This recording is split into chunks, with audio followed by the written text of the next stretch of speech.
Win production నుండి release అవుతున్న పాపం ప్రతాప్ మూవీ థియేటర్స్ కి వచ్చేసింది. ఈ మూవీ గురించి మన సమీక్షలో చూద్దాం. బాగా జోరు మీద ఉన్నావురా, భలే ప్లాన్ చేసావు. ఏదో నీ అభిమానం నాన్న. సినిమా స్టార్ట్ అవ్వడం ఇంట్రెస్ట్ గా స్టార్ట్ అయింది. తిరువీర్కి వాళ్ళ ఫాదర్ అజయ్ ఘోష్ కి మధ్య కన్వర్సేషన్స్ చాలా బాగున్నాయి.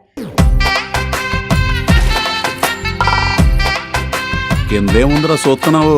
10 చుక్కల ముగ్గో 20 చుక్కల ముగ్గో చూస్తా. ఓవరాల్ గా అజయ్ ఘోష్ ఎనర్జీ సినిమా మొత్తం బాగా క్యారీ అయింది.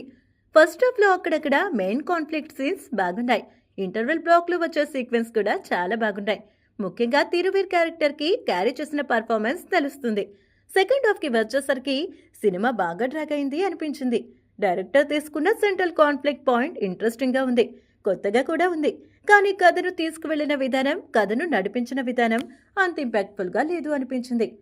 ఇక మెయిన్ పాజిటివ్స్ కి వస్తే Thiruveer, Ajay Ghosh main central conflict first half బాగుంది.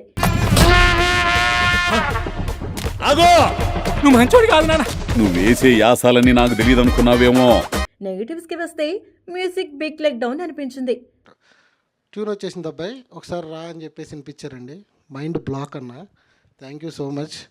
స్క్రీన్ ప్లే కూడా చాలా డ్రాగ్ గా అనిపించింది. అక్కడక్కడ కొన్ని కామెడీ సీన్స్ చాలా ఫోర్స్డ్ గా అనిపించాయి. ముఖ్యంగా గోపరాజు రమణ క్యారెక్టర్ తో వచ్చే కామెడీ ఫోర్స్డ్ గా ఉంది. అలాగా కాకుండా కొద్దిగా క్లీన్ కామెడీ ట్రై చేస్తుంటే బాగుండేది అనిపించింది. ఇప్పుడు చెప్తున్నా విను. మరిన్ని సరికొత్త సినీ విశేషాలతో మళ్ళీ మీ ముందుంటాం. Please subscribe to Cinema prism.